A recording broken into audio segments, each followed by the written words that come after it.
No, everybody uses excuses at the end of the day, and what you gotta look at is how many times are you gonna use the same excuses to prove a point that you're a bitch? It's like when I look at something and it changes and people around it circle it and say, this product has changed, the genre of music has changed, the movie business, the movie scene has changed. Like, well, he's not really my good buddy, but one of my favorite YouTubers, JR, he like has commented on most movies and music being like a filter, and I'm like, you actually can make good music now. Like, you can make better films and literally say that you want to make chapter 2 and chapter 3 and plan for sequels, and actually say we're just gonna end it here and maybe there'll be another film. And I like that. I like whenever people get on a video and say, you know what, we contemplated whether to, but again, the first movie, it depends how good it is, and if it's that good and people want another, then there'll be another. Yeah. See, when I look at something like Batman Arkham Asylum, again, Batman Arkham Asylum did something that the Batman films struggle to do, and again, the atmosphere, the character, the storytelling, it's like when you read a comic book for the first time. It's like that. Like, you play the entire game, and to me, that's the only game that I've ever played that I feel I'm in a comic book, because Kevin Conroy and Mark Hamill playing Batman and Joker, they know how to narrate the story, you know.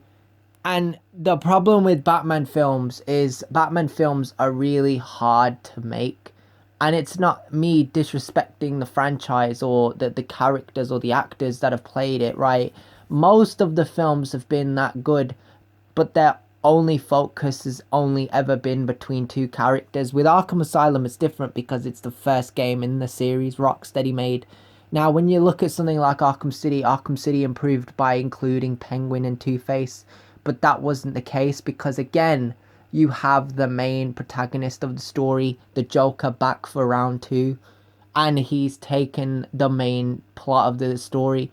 He's not a character who is in the background. He's just the main villain again. And I'm like, I wanted Hugo Strange to be the villain, or Penguin to be the villain, or, Two-Face to at least have a push. And the thing is, none of those characters they were just fillers. They were just there to like when you got characters in WWE like roster fillers, like they're just characters who like mid-card wrestlers, jobbers, amateurs, like they're not really main event talent. They're just there wrestling, like Cesaro, Finn Balor, Kevin Owens, Seth Rollins. Now I'm like, nah, bro, all these wrestlers, right? All these wrestlers, they come into the business, they come into the world of wrestling to be the main stars of the show, or they should just leave. And the thing is, I think when I look at WWE, like you say, for example, Triple H and Batista, right? Batista knows in the back of his mind he's the main event guy, and I know that he's the real WWE World Heavyweight Champion, and the way he says deal with it, I'm like, I know, I know that, because in 2005 they weren't pushing him. You could just see, like, Batista was just that good, and he was the champ.